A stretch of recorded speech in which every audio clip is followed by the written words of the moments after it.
Good morning. It's Jane. Well, my cats are on a diet and they are the unhappiest critters around.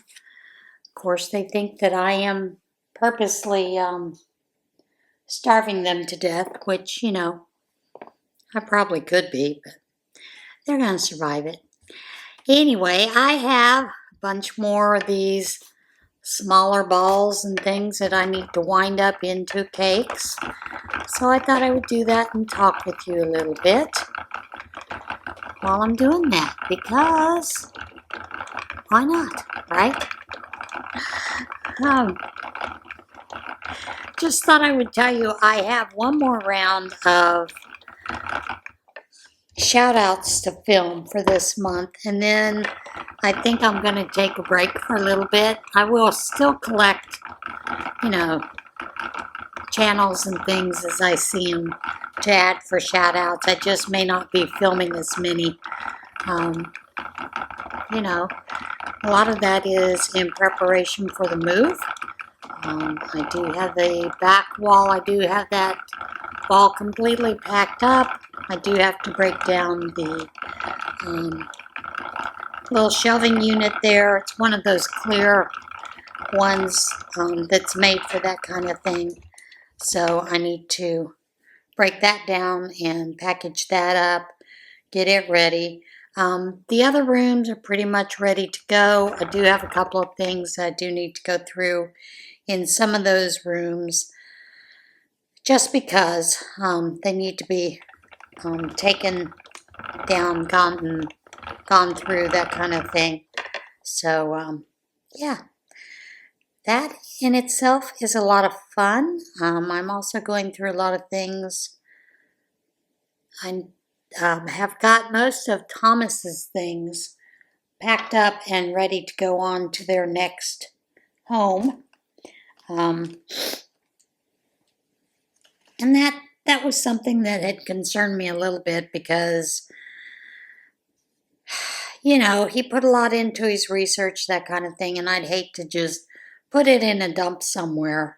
So a lot of that has been trying to get it to the right person, and I think I've gotten it all out to the right persons. And as far as that goes, that chapter is finished. I do have a couple more of field manuals that he had, and I don't know if I have someone else I think who may want them. So, and field manuals are when they go out on field trips. Generally, folks will create a field manual for that, which is educational for those that are on the field trip, and it does contain a lot of research and information in it that is generally helpful to some people. Somehow I got this ball wrapped around the leg of my coffee table, leg of my TV tray.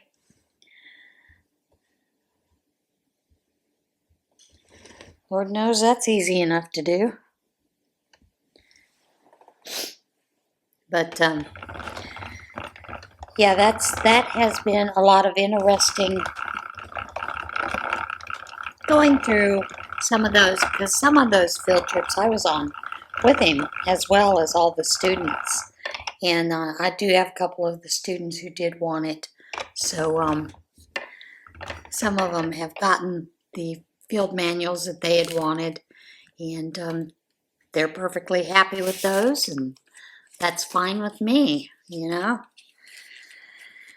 So yeah, that's been a lot of it. I've been going through books and things. I have a lot of books that I don't read and I hadn't planned on reading, and so I'm taking those over to the Salivating Army and the Goodest Will, whoever will take them, so that they are out of the way and they have a place to go. So a lot of these cakes I do plan on working from, just because. Look at this. I think this will be a whole cake by itself. You know, I always get a lot of things through the Scraps and Skeins, and I'm sure that's where that skein came from. There's no label. I don't really worry about the labels because I generally can tell by the feel what the yarn is. And of course, this is probably a red heart, you know, gray, light gray, something like that, steel gray. So, like I said, I don't really worry about the names that they have on them. I'm not always worried about labels because when you're putting a scrap blanket together, do you really need the labels? I don't think so. So, yeah, it's been a lot of fun. In our neck of the woods, coming up soon will be they have a regatta that comes up around the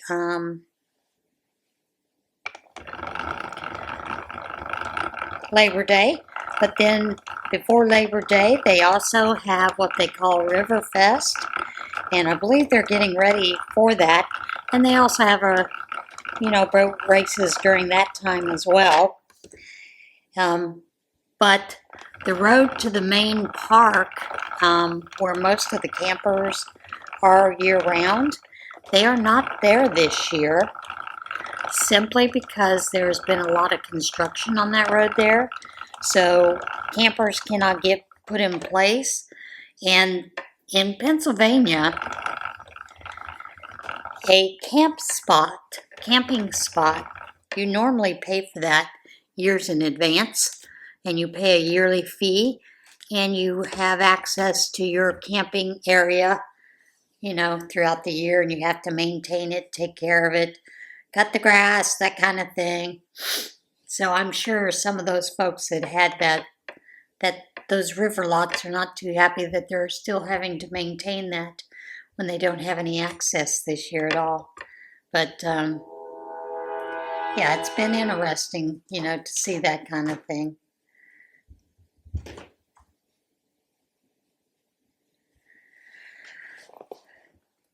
To not see the campers over there, that kind of thing. Now this ball I'm just rewinding because it's gotten really loose and sloppy. And I believe this is, not sure if it's Mexicana or not. I don't think it's Mexicana. There is no black in it that I can see. So it may be Crayola or one of those. And I'm positive it's a red heart. So,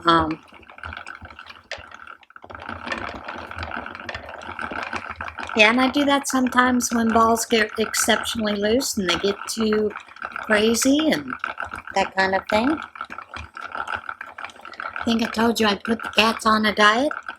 Of course, they believe that they are starving to death, and they let me know about every other hour. They come and look at the bowl and come back and look at me. First thing this morning, of course, they were right in my face, like, you know, goodness, Mother, there are 2 empty spots in the bowl. We need to eat. Yeah, I realized, I got to looking and talking with vet tech, and I was feeding these cats well over probably a cup and a half of food a day. They don't need that much dry food, so they are not happy with me at all because I have changed their routine and changed their dietary habits. They do still get wet food as a treat once a week. I only give it to them once a week.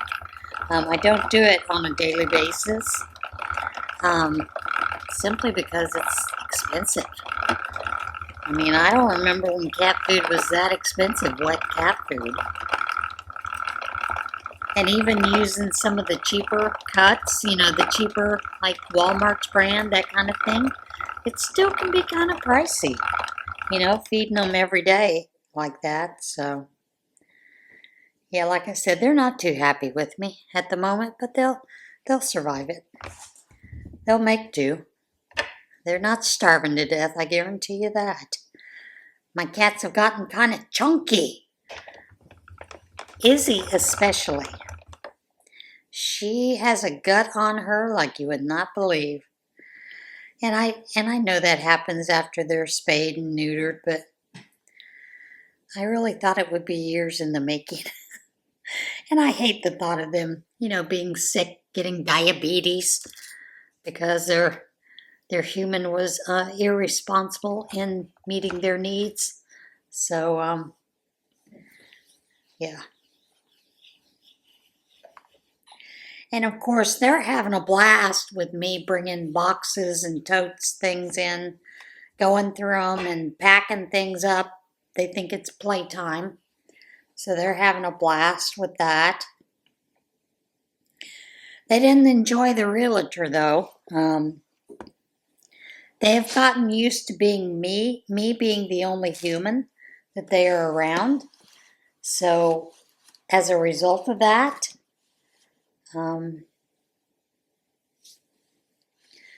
they're pretty shy around people. And yeah, that's my fault. I did that to them.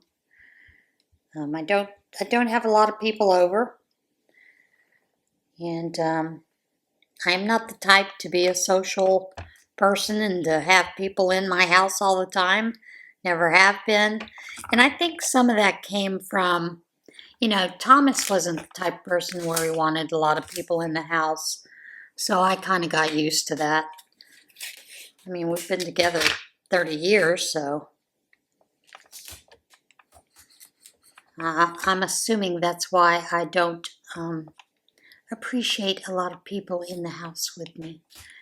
And people always ask, don't you get lonely? Well, no, not really. I've kind of always been pretty much a loner, in a sense. It's never bothered me much. The biggest thing that has bothered me is not having someone to talk to, because that is something that Thomas and I used to do a lot. The talking, the laughter, when we're watching videos or whatever. I do miss that part, but I'm pretty much okay with it now. It's been a year, and I can talk to myself all I want to. So yeah, it's, like I said, it's been a little bit of an interesting journey. I am a little excited, a little nervous about what the future holds.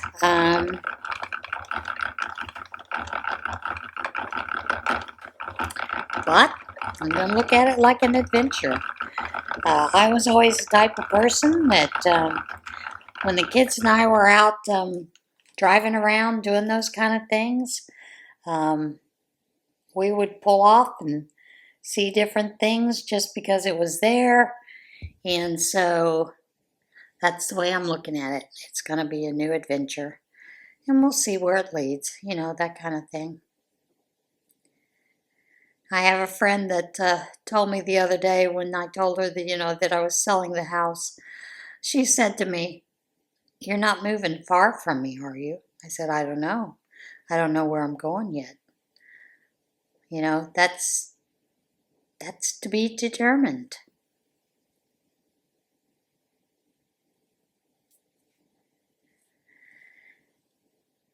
So,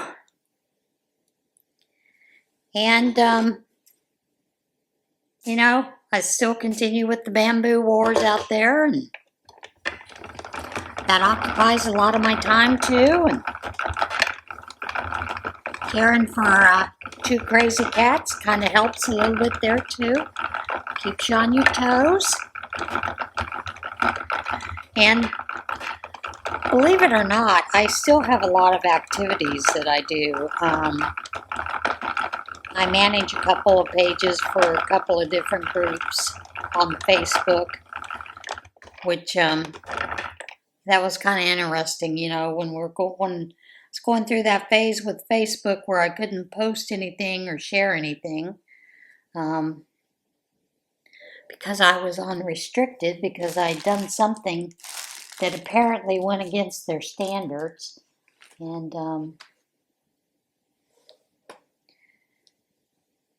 I went to Facebook and kind of told them, I said, I'm surprised, that did anything that was against your standards, because it doesn't look like you have very good community standards to begin with. And it would be nice to know what it was what community standard I broke. I don't think that I did. Although I do have a friend that tells me if you're posting Christian stuff, maybe that's what they're doing. And I said, well, yeah, I do, but I'm not going to stop doing that just because Facebook doesn't like it,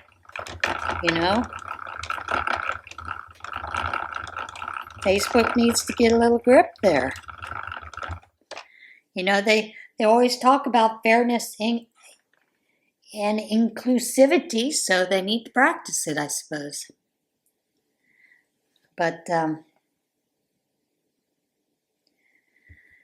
yeah, I finally got a message back from them saying that I had been reported by someone for breaking community standards, and I said, what were they?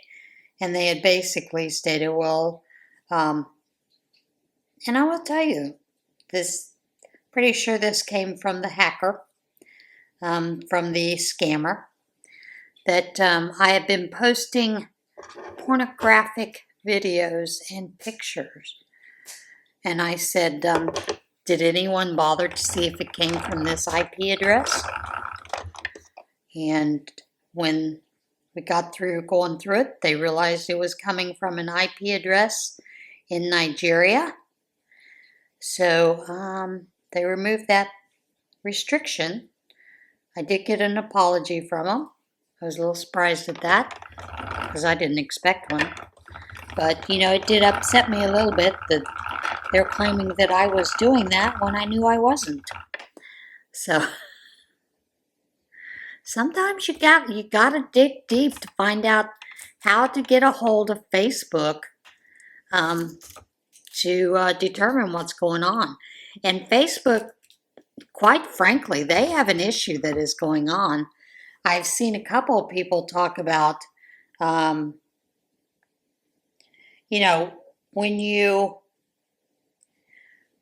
send money through Facebook to people for things, lots of times they do it sort of through PayPal. And the way that works is they call it metadata. And the problem with the metadata is this. Facebook, I don't know if you know this, Facebook a couple of years ago had gotten hacked pretty severely by some computer virus system. And where a lot of that metadata was stolen, and there were a lot of people who all of a sudden had money that was being sent out to people, things like that they weren't aware of, and it's because they had put financial information into Facebook in order to play the Facebook games, basically, or to send money to other people. Now, technically, it should have been money that was going through PayPal as well, but for some reason, it wasn't. They were taking it off of a credit card directly. So there was a little bit of an issue there. And I noticed I've had a lot of people talking about that they keep getting this thing that Facebook is saying that they owe this much money because of this or that. And who knows? I don't know exactly how that goes. But I do know that it stemmed from a lot of that. So, yeah, just be careful when you're putting your information in. I do use, it is a debit card, but it is like a Chime debit card, so that it's not directly tied to my bank. So I have to put money into it directly in order to use that debit card. It's basically a prepaid debit card. And I think that's a little bit safer sometimes, especially these days. course, you could still lose that money that's on that prepaid. So I guess you just have to be careful these days. And that is one of the things that worries me about, this whole idea of everybody wanting to go to a digital system instead of cash. I don't know about you, but I like a good yard sale every once in a while. And there are times that I most especially like to tip my servers in cash. And the main reason that I like to do that is because some places, when you tip it on a debit card or a credit card, it's not paid out to the server until the next payday. And, I know that when I was waitressing, we got minimum wage, and we were expected to get so much in tips per hour, and basically they could take that off of the minimum wage, those amount of tips. So, and I'll give you an example. For a 40-hour week, you were expected to make such and such tips, where your paycheck, though you have worked a 40-hour work at minimum wage, your paycheck may only be $40 because they took those tips right off. They included that out of there. I don't know if they still do that.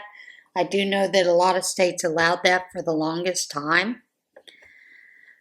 So I just go by that rule. I want to give my servers cash when I tip them because of that.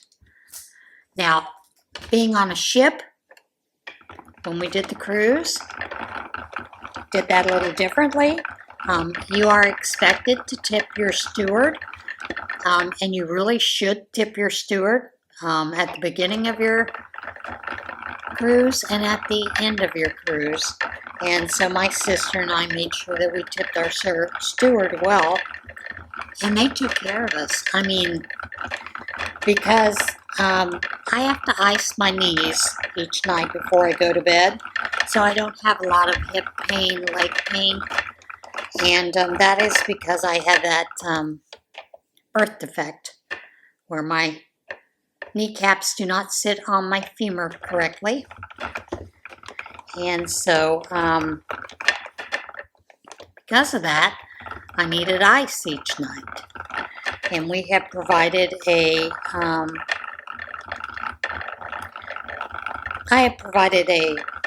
like a lunch bag, basically, insulated lunch bag. And they would just come in and fill that with ice for me. And so that was sitting in the bathroom in the sink for me each night. And I was extremely grateful for that. It was much needed. And I think our steward deserved that little oomph for that. And I know a lot of people know that when you go on cruises, they do advise you to pay the tips up front, supposedly so you don't have to tip. And that is nice to do for most of the wait staff, that kind of thing, because it's built in to their wages and stuff. But every once in a while, someone goes above and beyond, and you want to give them a little extra. So that's the main reason I don't want us to go to a cashless system. Plus, I know too many people that still, they don't like using debit cards, credit cards to pay for things. They want to pay cash when they go to the grocery store. They want to pay cash, when they get their gas, that kind of things, whatever. And it's a free country. We're in the U.S. We should be able to do what we want with our money. And I know I have seen quite a few more people in Britain who are raising a ruckus because there are a lot of stores there that are trying to go to a totally cashless system. Now, I do understand that because of the fact with robberies, you don't have to worry about being robbed. And there are a lot of places that do that for that. But, you know, as a consumer, you have the right to know whether they are following that practice and expect you to follow that as well.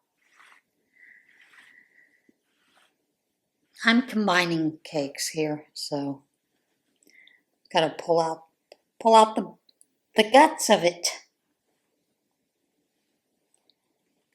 so I can get it started. And it's being difficult. It doesn't want to play along. And I find that annoying.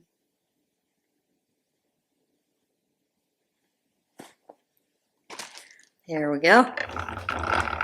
This cake will have to be divided up because I don't think it'll all fit on there. But we'll see.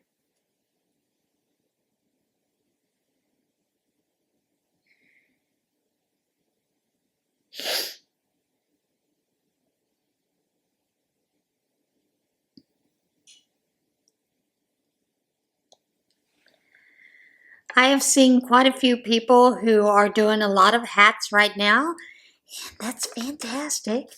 We're getting ready to go back into that winter season, you know, for some of us coming up, so it's good to be prepared ahead of time. And I know there's a lot of people, a lot of you are seeing Hobby Lobby with their sales, their clearance sales. And I love watching those. I'm not going to partake this year. At least that is not my plan to partake of it. Because I am basically trying to stick to a no buy or a low buy, to where the only time I buy is if I need something to finish a project. And generally when I choose those projects, I'm usually choosing the yarn that I know I have, or that is readily available, like a Red Heart, a Red Heart basic.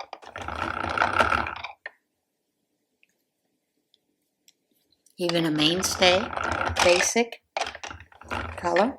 So it's easy and I can get to it without any issues. Oh boy.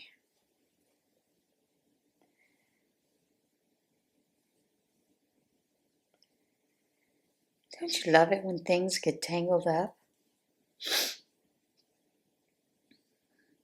So I always find it interesting to see the things that they are clearancing out.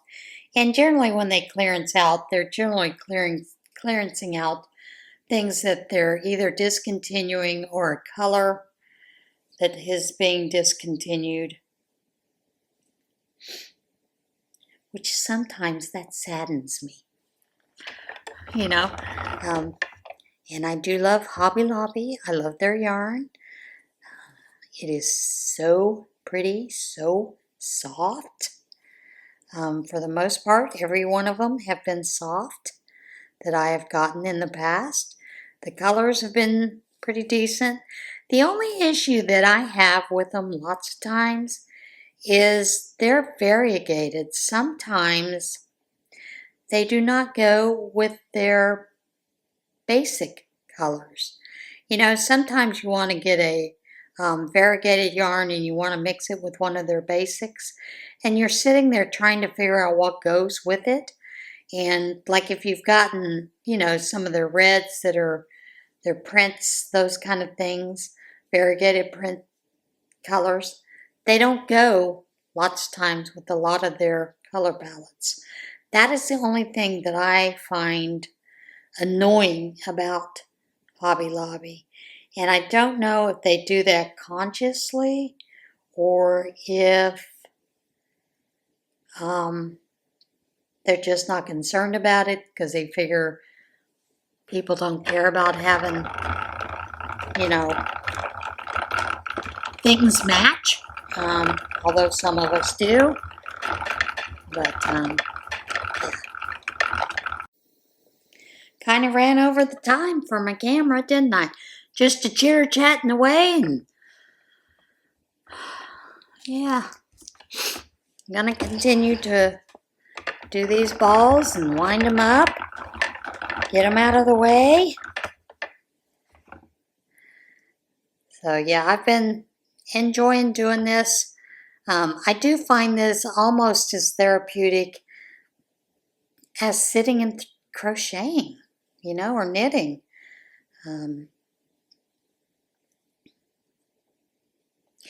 I was telling the realtor, we were laughing at it because he's laughing about how much work I have to do to get the sewing room packed up, that kind of thing. And I had said, yeah, the main thing that I'm seeing that I find rather annoying is that when you go to Walmart, which Walmart is the closest place to me,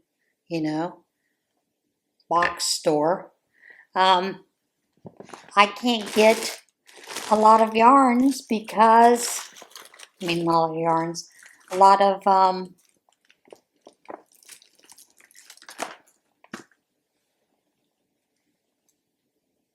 totes, because they don't have totes available. He said, yeah, he noticed that. A lot of people have talked about that for some reason they're not getting those totes in. And he'd asked me, well, can you get things from Amazon? I said, yeah, you can order them from Amazon. It takes about 10 days for totes. Although, that's what they say, to order, quite a few totes. And I would prefer to move things in totes because they're easier to store that way. I know that the yarn's not going to get bugs in it and those kind of things, and it's safe from fluids and all kinds of good stuff like that. So, but yeah, I thought that was interesting, that they don't have a lot of totes available. And I'm not, I'm kind of curious about why that is. That's a thick yarn. It's Walmart. Who knew that they didn't have a lot of their yarns? A lot of their totes available.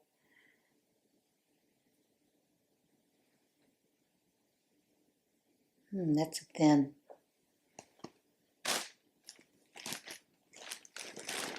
That's a thinner 3, so let's not use that one.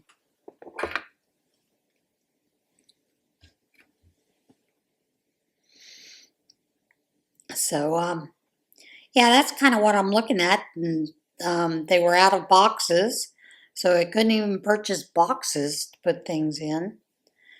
I don't mind moving things in boxes, but I think totes are the easiest way to go. And then, of course, after you have those boxes, what do you do with the boxes? You got to wind up breaking them down, taking them, over to the recycle. So that's no fun. But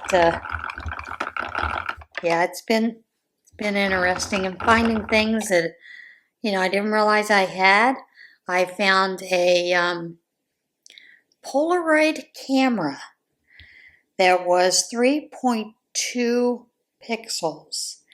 Now, this is a great camera, and I thought, well, what am I going to do with that camera? So I double checked to see if it was working. It doesn't work anymore. So, of course, I just trashed it, threw it in to be in the scrap heap. But I'm finding things that I did not realize were there. I found things that Thomas had that I did not know that he had. As you know, I hadn't gone completely through all the boxes yet to get them all, put away, those kind of things. So some of those boxes have been rather interesting to find, the different things that are in there. Found a journal that he had from when he was probably in his 20s. That was interesting to read through. And just things like that. Found a couple of journals that I had kept. And those were interesting to read through. Things that I saw, because I would document things that were going on with the kids and I, that kind of stuff. So it was interesting to see those kind of things and what was there. That was one of those I was kind of like, really? I don't remember that happening. Did that really happen? Must have happened. I wrote it down. So, yeah, it's been, like I said, it's been a little fun to see those kind of things. Well, let's finish up with this navy blue and we'll finish it off. That way it'll all be done in that dark blue. It's a different shade of navy, I think.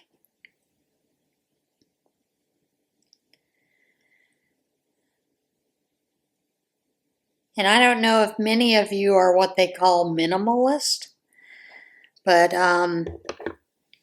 after looking through all the crap, and yes, some of it's crap that I have, I thought, you know what? Maybe I should become a minimalist. Because I don't know why I keep half the crap I keep. Some of it I don't ever use. Some of it I use very rarely. So, yeah, it's been, like I said, it has just been really interesting going through those boxes and seeing the different things that were there, that have been there, But that in itself is a journey. So, and I'm just busy trying to enjoy the whole thing as we go. All right, guys, I think I have chatted your ears off long enough. So I will let you go for now, and I will see you again soon. Everybody, have a great day.